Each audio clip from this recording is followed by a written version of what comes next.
Bonjour à toutes et à tous et bienvenue dans ce quatrième volet de la série Symfony 7 qui va être consacré aujourd'hui à la création de la base de données et à la création également donc de la table qui va permettre de s'authentifier puisque la procédure est légèrement différente. On va regarder donc notre projet, c'est le projet OpenBlog. Vous voyez que je suis sur Visual Studio Code sur ce projet et je vais aller également dans la base de données pour bien voir que on n'a pas de nouvelle table, en tout cas pas de table existante dans cette base de données OpenBlog. Je vous rappelle que notre schéma de base de données prévu est celui-ci. Donc, comme indiqué ici à l'écran, je fais attention à l'endroit où j'ai mon image. Voilà, donc un certain nombre de tables. On va commencer par la table Users. On va ensuite créer les tables catégories et keywords avec dans la table catégorie une spécificité puisqu'on va avoir une relation interne.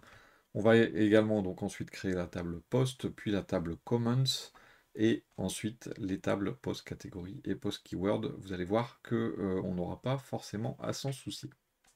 Il va falloir que vous ayez un minimum de base sur le SQL avant de vous lancer dans la création de ces tables, hein, savoir exactement comment se structurent les tables, comment on gère les relations, et ainsi de suite. Sur le principe, ça va être, on va travailler de façon assez simple, pardon, par l'intermédiaire donc de notre terminal et la création des tables passe en fait par la création de fichiers qui s'appellent des entités qu'on retrouve dans un dossier qui s'appelle entity. Hop, je réduis un petit peu la taille du terminal, on va voir ça après. Donc dans ce dossier entity qui est ici et on va travailler également dans le dossier repository. On va utiliser le maker bundle pour créer nos entités parce que il y a des commandes qui nous y aident. Rien ne vous empêche d'écrire vos fichiers à la main. D'ailleurs, on va faire quelques petites modifs à l'intérieur. Donc, je vais accéder à mon terminal. Hop. Tiens, je suis sur mon... Alors, normalement, on va aller travailler directement dans le terminal de notre conteneur PHP. Je vais travailler là dans le dossier app du projet pour vous montrer jusqu'à quel point on peut travailler dans ce dossier. Parfois, on ne peut pas, justement, travailler dans le dossier app. On doit se connecter au terminal de notre conteneur PHP, sinon il y a certaines commandes qui ne vont pas fonctionner. Donc je vais faire exprès de travailler là pour vous montrer que certaines commandes ne fonctionneront pas. Donc tout d'abord, je vais aller dans le dossier app parce que c'est là-dedans que je vais avoir mes fichiers. Donc on est bien dans le dossier app qui est ici, hein, dans OpenBlog, donc OpenBlog app. Et ici, donc je vais commencer par créer ma table qui va contenir mes utilisateurs. Et donc on a une commande qui est Symfony console, hop là, avec le Y ça marchera mieux, console make user. Quel que soit le nom de la table que vous voulez, dans laquelle vous voulez stocker vos utilisateurs, c'est user, make user qu'il faut utiliser. Et c'est ensuite ici, on vous demande le nom de la classe d'authentification, de sécurité. Donc moi je mets mes entités au pluriel, c'est un choix personnel. D'autres préfèrent mettre au singulier. Donc là je vais mettre users. C'est le nom que je vais donner à ma table. Ensuite, il me demande si je veux stocker les données utilisateurs dans la base de données via Doctrine. Donc oui. Il me demande quel va être l'identifiant unique pour l'utilisateur. Donc l'email, le pseudo euh, ou un unique ID. Moi, je vais utiliser le pseudo. Donc on a décidé dans la base de données de l'appeler nickname, donc je vais mettre nickname. Ensuite, est-ce qu'on veut hacher les mots de passe? Oui. Et voilà, donc il m'a créé plusieurs fichiers. Il m'a créé donc users.php à l'intérieur du dossier entity et usersrepository.php à l'intérieur du dossier repository. Donc si je vais regarder le fichier users.php, il est ici.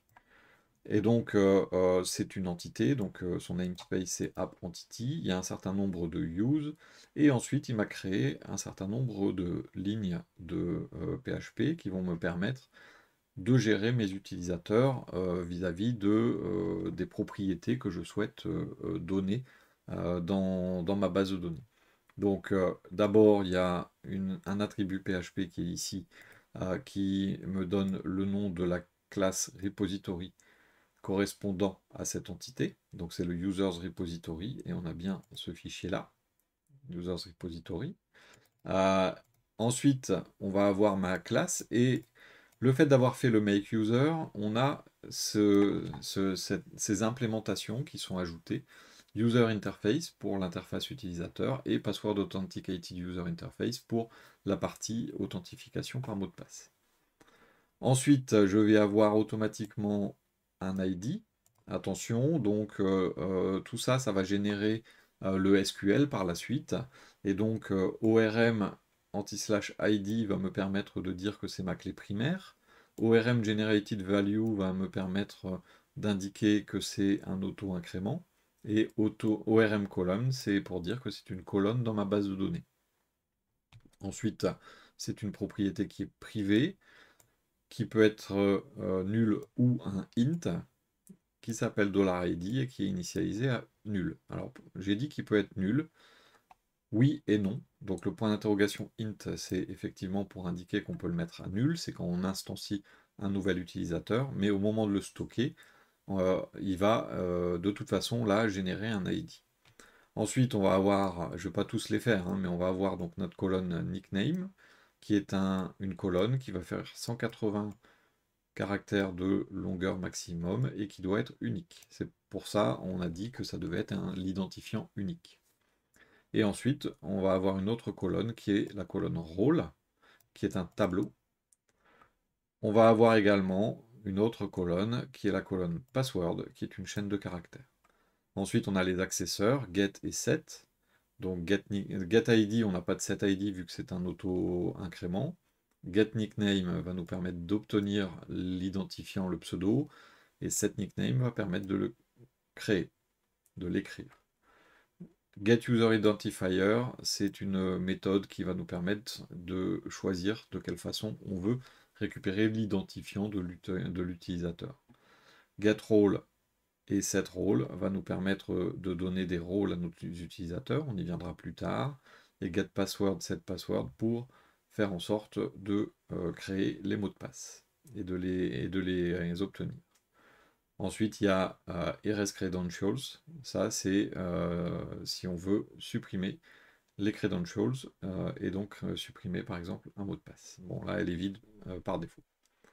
Donc cette entité ne contient pas toutes les propriétés qu'on voudrait mettre, puisque il nous manque l'email.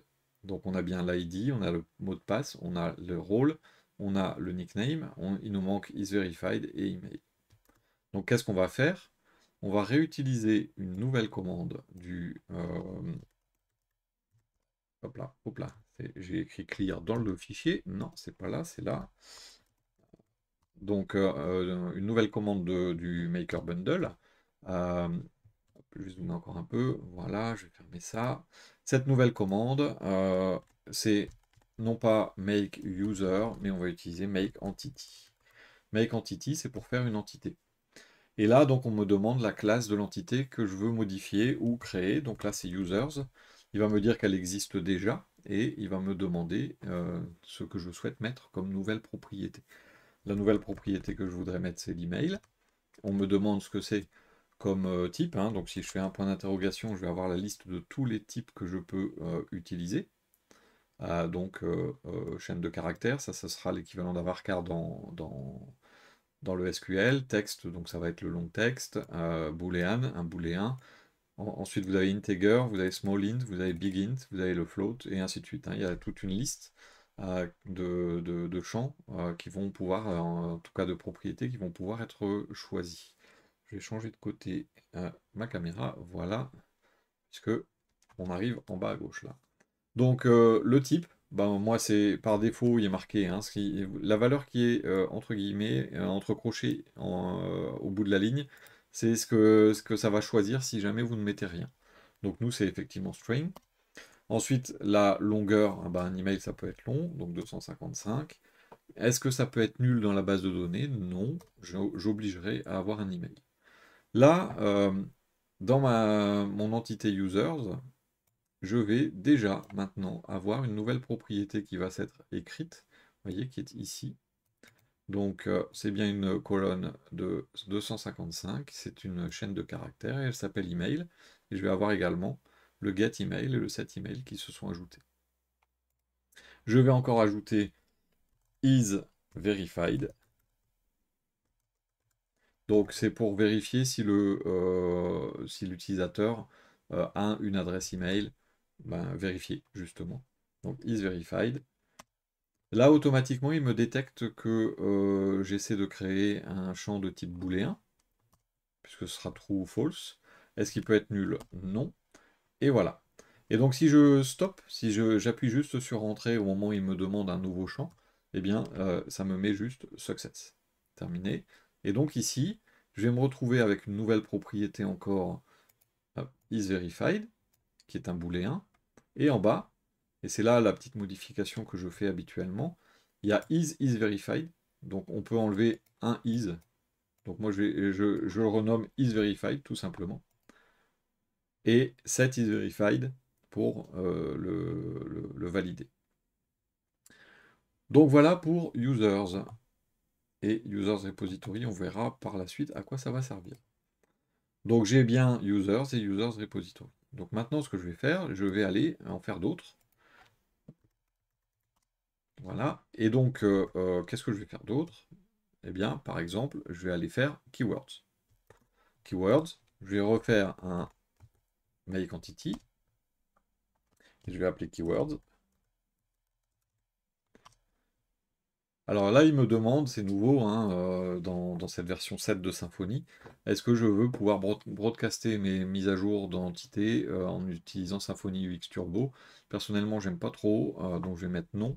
Mais si vous voulez utiliser Symfony UX, c'est à cet endroit-là que vous activez le broadcast de vos entités. Donc là, j'ai généré automatiquement, donc vous voyez, un fichier keywords.php qui pour l'instant ne contient pas grand-chose, il contient juste l'ID, le getID, tout simplement.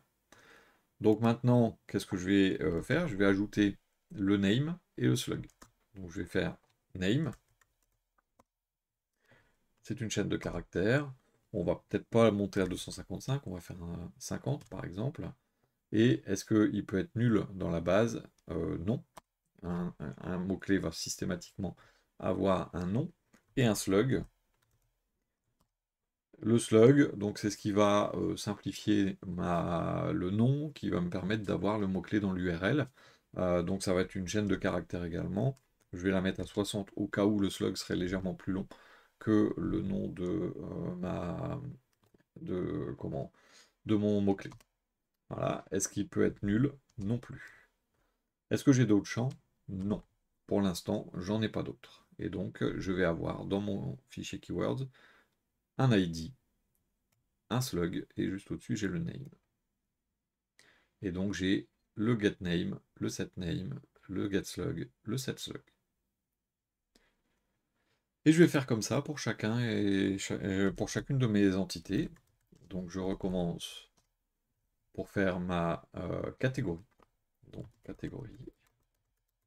Et là, par contre, donc UX Turbo, non. Là, par contre, donc j'ai name. Là, je vais mettre 50 aussi. Non, c'est string, autant pour moi, 50. Est-ce qu'il peut être nul? Non. Je vais avoir le slug. String 60. Est-ce qu'il peut être nul? Non. Donc là, j'ai fait le nom, le slug, et je vais avoir le parent. Alors attention, on ne met jamais le underscore ID, vous allez voir que ça va s'ajouter tout seul. Et donc moi, je vais l'appeler parent, tout simplement. Et là, donc, le type de champ, je vais lui dire que c'est une relation. Relation qui va être reliée à catégorie. Et là, on me demande, Chaque catégorie peut avoir plusieurs objets catégories et ainsi de suite. Donc il y a many to one to many ou one to one. Bien moi je suis sur parent, je suis en many to one dans le sens de lecture vers l'ID, many de ce côté-là, to one de ce côté-là. Donc là, on a one to many, mais c'est dans un sens. Moi, je pars de l'autre, donc c'est many to one. Donc là, je vais écrire many to one. Il me demande, est-ce que je peux ne pas avoir de parents? Bien sûr, une catégorie principale n'aura pas de parents. Est-ce que je veux ajouter une propriété qui va me permettre de récupérer les catégories depuis le parent? Oui. Comment va s'appeler cette propriété? Bah, catégorie. Et voilà, j'ai terminé, je valide. Donc, qu'est-ce que ça a changé? Eh bien, dans mon entité catégorie, et là, je vais refaire un peu de place, je vais me retrouver avec ID, name, slug, et je vais avoir parent et catégorie. Donc, parent, c'est une propriété qui va contenir juste une entité, en fait, catégorie, une catégorie elle-même. Et catégorie va contenir une collection. Donc ça veut dire que si je fais, je vais pouvoir aller chercher avec, avec le get catégorie qui est ici, qui va retourner une collection, eh bien on va pouvoir aller chercher toutes les catégories enfants d'un parent. Donc si on imagine que j'ai une catégorie informatique avec en sous-catégorie développement, entretien, matériel, eh bien depuis informatique, je vais pouvoir aller chercher les sous-catégories automatiquement grâce à ce get catégorie. Donc ça, on regardera également par la suite par la pratique. Voilà, donc j'ai fait quoi? J'ai fait catégorie, j'ai fait keywords, maintenant je vais faire post. Alors, il y a un ordre hein, pour les faire, parce que je ne peux pas, par exemple, gérer ces tables-là tant que j'ai pas post. Je ne peux pas gérer comments tant que j'ai pas post, parce qu'il faut l'ID du post. Je ne pouvais pas faire post tant que j'avais pas users. Donc voilà, il y a un ordre dans lequel on peut faire les entités. Donc là, je vais faire mon entité. Hop là. Autant pour moi, j'ai appuyé 2 fois sur Entrée. Donc l'entité post. Toujours pas de Symfony UX. Donc là, je vais avoir quoi? Title, slug, content, feature d'image et un lien avec users. Donc je vais commencer par title. Donc c'est une chaîne de caractères, on peut aller jusqu'à 255 et il ne peut pas être nul. Ensuite, je vais faire slug. C'est une chaîne de caractères, on peut aller jusqu'à 255 et il ne peut pas être nul non plus. Vous voyez que ça va vite quand on prend les valeurs par défaut. Ensuite, je vais avoir content. Content, là, c'est pas string, ça va être texte. Parce que c'est beaucoup plus long. Est-ce qu'il peut être nul dans la base? Non, parce qu'un article sans contenu, c'est pas utile. Et ensuite, donc j'ai featured image. Featured image. Son type, ça va être une chaîne de caractères, parce que je vais stocker le nom des fichiers. La longueur 255, et il ne peut pas être nul, je vais obliger à ce qu'il y ait une image. Et enfin, donc titre, slug, content, featured image, et je vais avoir users. Et donc ici, je vais écrire users. C'est non pas une chaîne de caractères, mais une relation qui est avec users. Et c'est là où on peut bien comprendre l'assistant, c'est que chaque poste est en relation avec un utilisateur. Chaque utilisateur peut avoir plusieurs postes. Ou chaque poste peut avoir plusieurs utilisateurs, et chaque utilisateur ne peut faire qu'un poste. Ben non, nous ce serait plutôt la première, many to one. Donc on va écrire many to one. Est-ce que on peut ne pas avoir d'utilisateur pour un poste? Ben non, il faut impérativement un auteur. Est-ce que je veux pouvoir récupérer les postes d'un auteur?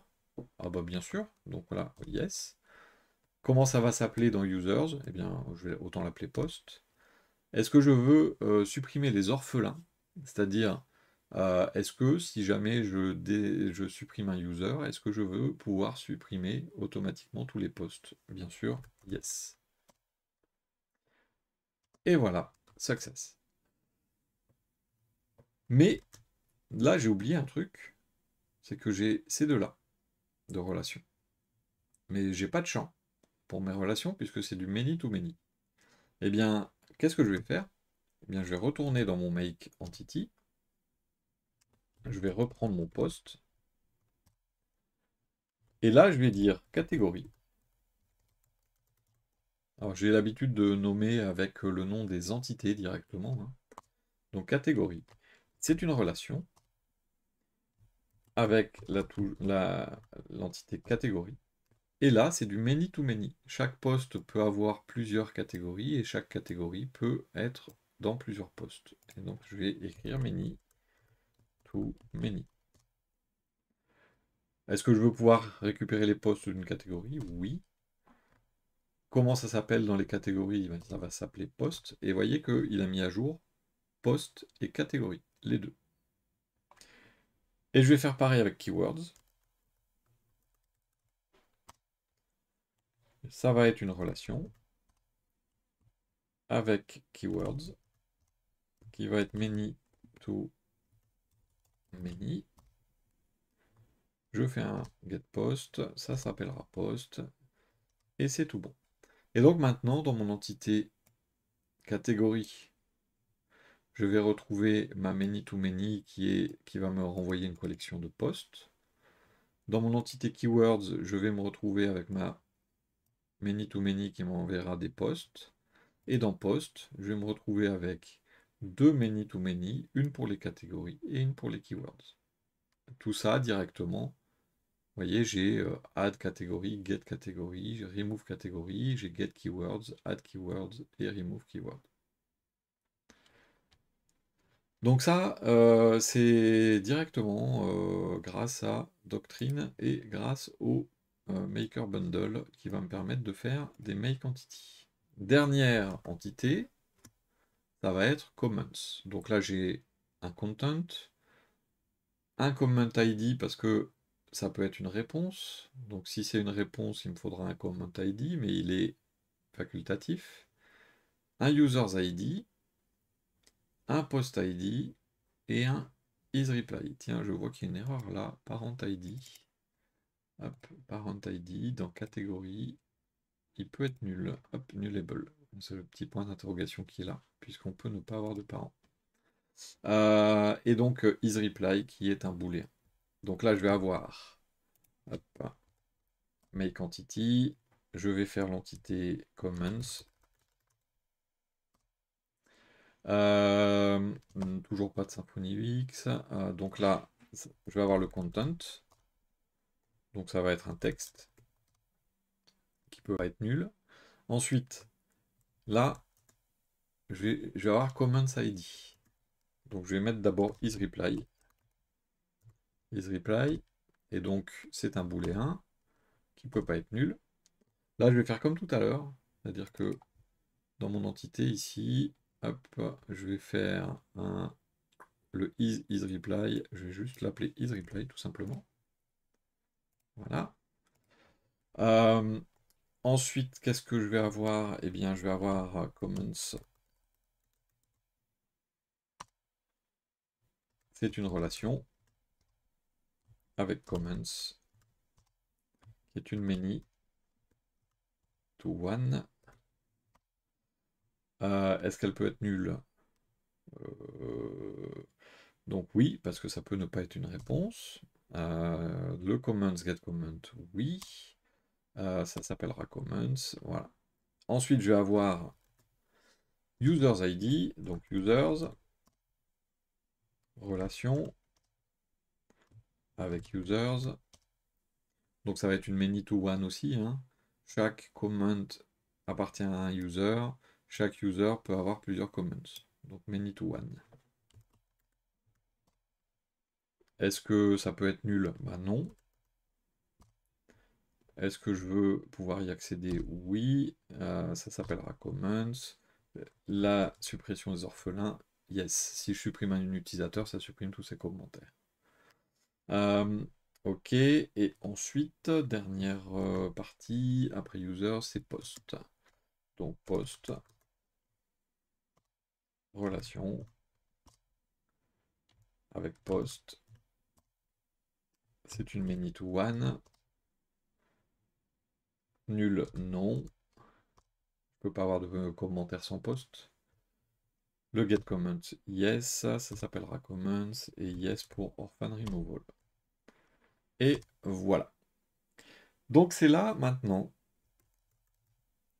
où en fait, euh, à la fin de la création de mes entités, à chaque fois, il me mettait, vous pouvez créer votre base de données, enfin vos fichiers de migration, directement en créant avec le maker le make migration. Donc là, dans le dossier migration, je n'ai rien. Si je fais un Symfony console make migration, hop, comme ceci, make migration, je vais avoir un message d'erreur. Voilà. Il me dit qu'il ne sait pas trouver database. Alors pourquoi il ne sait pas trouver database? Parce que database, c'est une information que j'ai dans mon Docker Compose. Donc je reviens dessus. C'est le nom ici du service de base de données. Mais comme je ne suis pas dans mon conteneur, je ne sais pas du tout ce que c'est database. Donc là, je ne peux pas accéder depuis mon terminal à ma base de données. Donc la première chose que je vais faire, je vais sortir de app. Et là, je vais faire un docker compose run. Et je vais lui dire, hop, PHP, ouvre-moi bin bash dans le conteneur PHP. Donc docker compose, c'est même pas run, c'est exec, autant pour moi. Exécute dans le conteneur PHP, exécute /bin /bash. Et ça va m'ouvrir un terminal. Donc là, si je fais un ls, je suis bien dans le dossier app. Et là, je peux faire, donc si je fais un cd src / entity, et que je fais un ls, je retrouve bien toutes mes entités. Hein. Hop. Et donc, si maintenant je fais un Symfony console make migration, ça me met bien success. Et ça m'a bien créé un fichier. Donc là, je vais revenir sur mon fichier, mon dossier migration. Vous voyez, ça m'a bien créé un fichier, qui est un fichier de migration, qui est donc une classe qui s'appelle version et la date et l'heure à laquelle elle a été créée. Et elle contient toutes les créations de tables et les altères de tables qui me permettent de créer ma base de données. Donc pour créer les contraintes de clés étrangères, pour créer tous les champs et ainsi de suite, j'ai tout mon, mon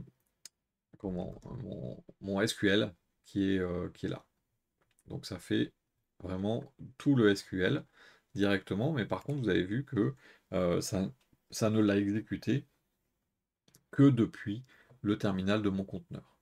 Et maintenant il me dit exécute Symfony console doctrine migration migrate. Donc on peut l'exécuter, hein, Symfony console doctrine migration migrate. Ou alors d2.m2.m, ça marche aussi avec les initiales. Et en faisant ça, il me dit êtes-vous sûr? Donc je vous remontre phpMyAdmin, je n'ai rien. Je vais valider. Je réactualise phpMyAdmin et j'ai toutes mes tables. Et donc là, j'ai même, si je vais dans le concepteur, l'équivalent de ce que j'avais au niveau schéma. Donc je vais prendre les liens angulaires. Hop. Au niveau de mon schéma, je vais me retrouver exactement, alors avec deux tables en plus, hein, Messenger Message et Doctrine Migration, mais globalement, je vais me retrouver avec les mêmes choses. Hop, hop, keywords va aller là, pas bouger trop vite. Users va aller là. Et vous voyez que je me retrouve avec le même schéma de base de données que ce que j'ai dans mon DrawSQL. Donc j'ai exactement le même principe, hein, avec en plus les relations internes dans mes tables, les relations entre mes différentes tables, tout a été créé directement, avec toutes les clés primaires, toutes les clés étrangères qui sont nécessaires. Donc je vais enregistrer ça. Hop, je vais l'appeler base. Voilà. Donc avec mon PHP MyAdmin, là j'ai vraiment, vous voyez, je vois tout exactement de la même façon. Donc role c'est un JSON, ça il faudra qu'on regardera ensemble ce que ça fait, hein. Je vais retrouver isVerified, c'est du tinyInt, donc vous voyez que isVerified, il y a bien mon underscore, alors que moi dans mon code, je l'avais écrit hop, dans users. Je l'avais écrit en camel case, donc avec is et v majuscule. Donc il passe à l'underscore case ou au Pascal case, snake case, pardon, directement quand il traduit les entités, tout comme feature d'image qui est ici. Donc voilà, j'ai exactement tout ce que je souhaite au niveau de ma base de données, par l'intermédiaire de quelques commandes et quelques fichiers. Donc ces fichiers, on va regarder par la suite comment exactement ça va fonctionner. Mais sur le principe, on a tous nos fichiers directement accessibles et toute notre base de données qui a été créée avec quelques commandes. Voilà donc pour ce tuto et cette explication de du fonctionnement de la création de nos entités et de la classe users, donc qui est la classe d'authentification. On verra par la suite, pour l'authentification des utilisateurs, formulaire de login, formulaire d'inscription, création des utilisateurs en base de données, donc tout ça, on regardera comment ça fonctionne par la suite. Je vous remercie beaucoup pour votre fidélité et pour votre attention. N'hésitez pas à vous inscrire sur le Discord si vous avez besoin d'aide ou si tout simplement vous souhaitez discuter. Je rappelle que aucune aide n'est proposée, aucune aide technique n'est proposée sur YouTube. Les messages sont simplement supprimés. Je vous remercie beaucoup pour votre attention et je vous dis à bientôt.